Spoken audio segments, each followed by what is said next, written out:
Assalamualaikum warahmatullahi wabarakatuh. Salam sejahtera buat kita semua. Tabi pun. Apa kabar anak-anak?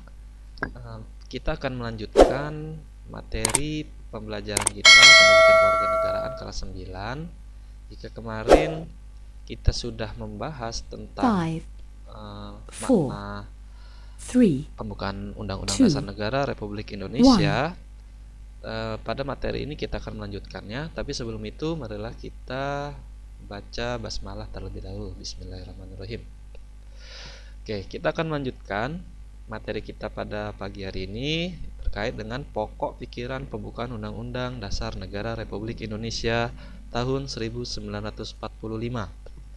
Ada 3 yang akan kita bahas pada pertemuan pada pagi hari ini. Yang pertama yaitu hakikat pokok-pokok pikiran pembukaan Undang-Undang Dasar Negara Republik Indonesia tahun 1945. Yang kedua yaitu arti penting pokok pikiran pembukaan Undang-Undang Dasar tahun 1945.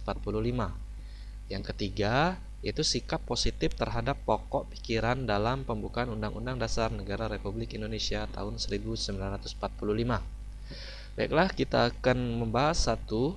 Yang pertama yaitu hakikat pokok-pokok pikiran pembukaan Undang-Undang Dasar Negara Republik Indonesia tahun 1945.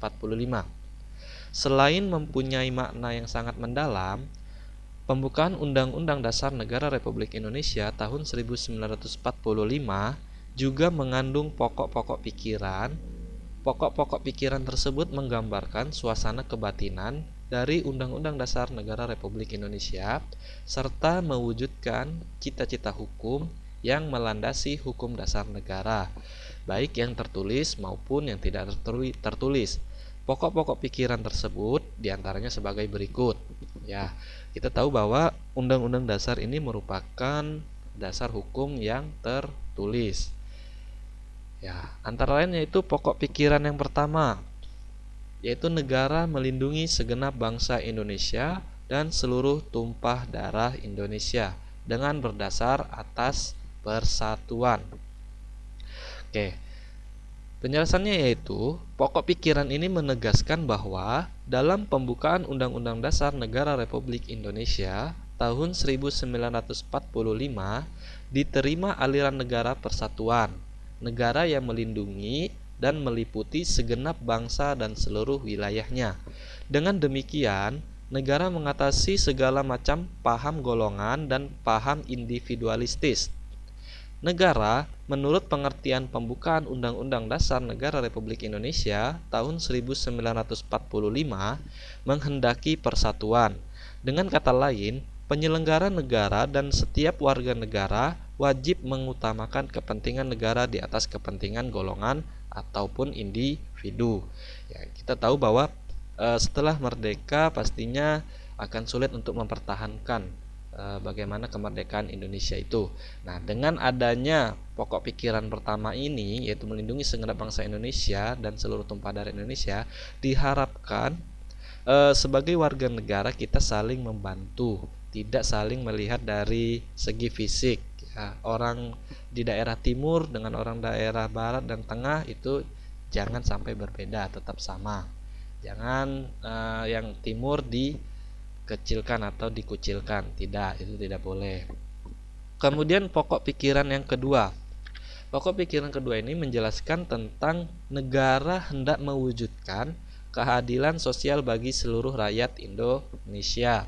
Ya, adapun penjelasannya yaitu pokok pikiran ini menempatkan suatu tujuan atau cita-cita yang ingin dicapai dalam pembukaan Undang-Undang Dasar Negara Republik Indonesia tahun 1945 serta merupakan suatu kausa finalis atau sebab tujuan. Dengan demikian, penyelenggara negara dapat menentukan jalan serta aturan yang harus dilaksanakan menurut Undang-Undang Dasar untuk mencapai tujuan memajukan kesejahteraan umum yang berkeadilan. Pokok pikiran kedua ini hendak mewujudkan keadilan sosial yang didasarkan pada kesadaran bahwa manusia mempunyai hak dan kewajiban dalam kehidupan masyarakatnya. Nah, jadi di pokok pikiran kedua ini tentang undang-undang yaitu diharapkan masyarakat di Indonesia ya saling membantu tadi, tidak saling membahas tentang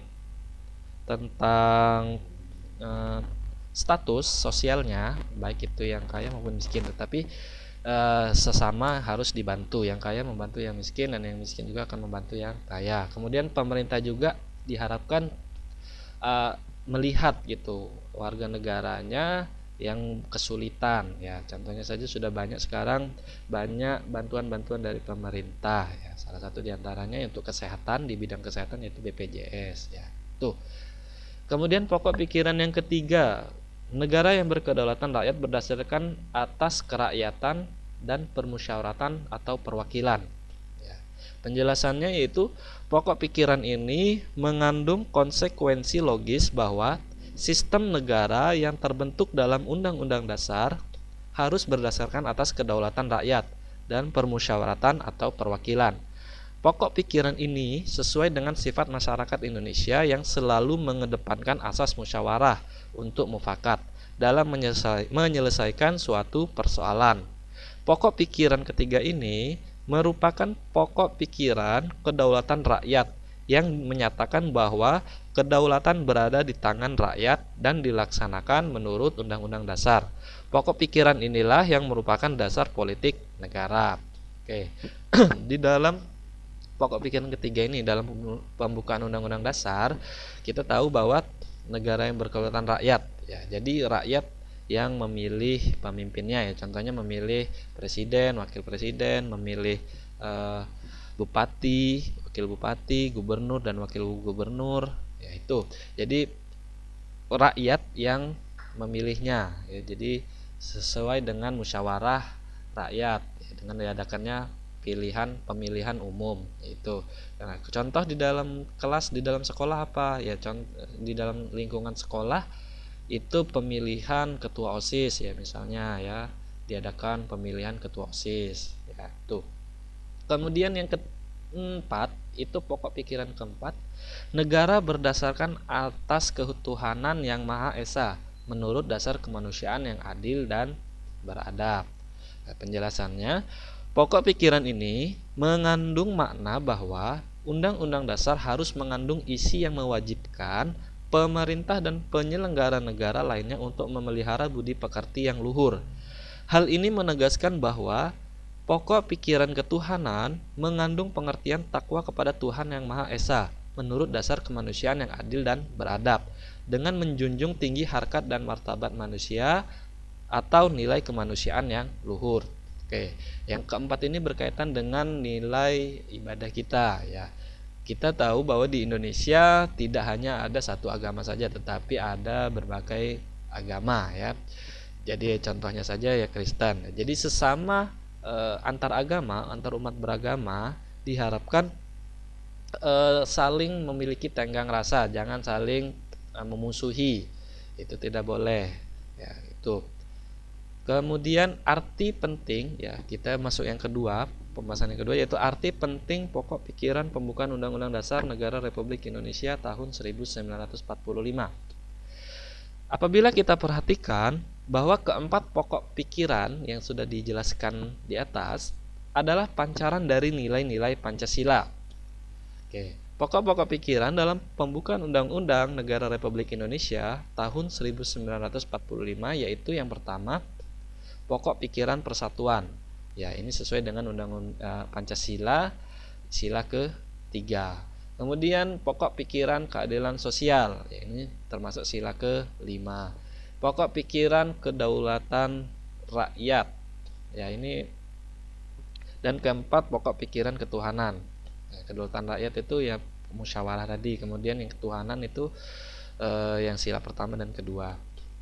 Oke, pokok pikiran yang terkandung dalam pembukaan Undang-Undang Dasar Negara Republik Indonesia tahun 1945 adalah sumber hukum tertinggi di Indonesia.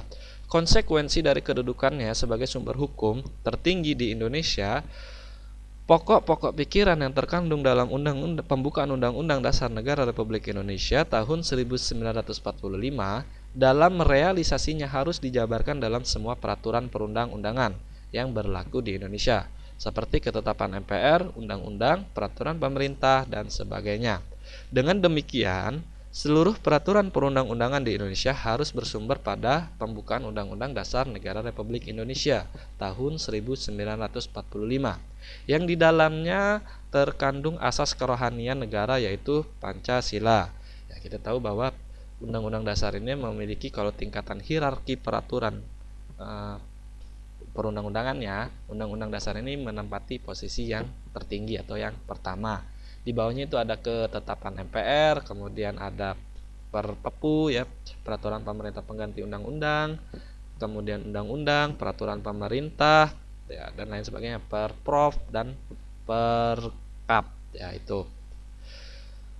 Kemudian sikap positif terhadap pokok pikiran dalam pembukaan Undang-Undang Dasar Negara Republik Indonesia tahun 1945. Sudah jadi tugas kita bersama, termasuk kalian sebagai para pelajar, sekaligus generasi penerus perjuangan bangsa untuk mempertahankan kelestarian pokok-pokok pikiran dalam pembukaan Undang-Undang Dasar Negara Republik Indonesia tahun 1945. Dengan demikian, pokok pikiran pembukaan Undang-Undang Negara Republik Indonesia tahun 1945 tidak hanya sekedar menjadi rangkaian kata-kata luhur tanpa menjadi pegangan hidup dalam kehidupan bermasyarakat, berbangsa, dan bernegara. Oke, bagaimana cara mempertahankannya? Mempertahankan pokok-pokok pikiran dalam pembukaan Undang-Undang Dasar Negara Republik Indonesia tahun 1945 tidak hanya dilakukan dengan tidak merubahnya, namun yang tidak kalah penting adalah mewujudkan pokok-pokok pikiran dalam pembukaan Undang-Undang Dasar Negara Republik Indonesia tahun 1945 dalam kehidupan bermasyarakat, berbangsa, dan bernegara. Setiap lembaga negara, lembaga masyarakat, dan warga negara wajib memperjuangkan pokok-pokok pikiran tersebut menjadi kenyataan. Oke, sampai di sini materi kita pada pagi hari ini. Semoga dapat bermanfaat, bisa dijadikan kalian paham, ya, bisa dijadikan dan diamalkan oleh kalian semua dalam kehidupan sehari-hari. Untuk tugas, ya, nanti ini ada tugas, ada 5 soal PG, silahkan dikerjakan. Yang pertama tentang pokok pikiran pembukaan Undang-Undang Dasar dilihat secara hukum, merupakan, itu ada pilihannya A, B, C, D. Kemudian yang kedua, rumusan Pancasila sebagai dasar negara tercermin dalam pembukaan Undang-Undang Dasar 1945 alinea keberapa. Kemudian pokok alinea pertama pembukaan Undang-Undang Dasar merupakan penjelmaan sila Pancasila, yaitu kemudian bangsa Indonesia selalu mengedepankan asas musyawarah untuk mufakat dalam menyelesaikan persoalan. Hal ini sesuai dengan pembukaan Undang-Undang Dasar 1945 pokok pikiran yang keberapa. Kemudian manusia mempunyai hak dan kewajiban dalam kehidupan masyarakat, merupakan pokok pikiran Undang-Undang 1945 yang keberapa. Nah, itu silakan dikerjakan, jangan sampai males-malesan ya, dikumpulkan tugasnya. Yang sebelum tugas-tugas yang sebelumnya juga dikumpulkan ya. Oke, sekian, marilah kita tutup pertemuan pada pagi hari ini dengan melafazkan bacaan alhamdulillah rabbil alamin.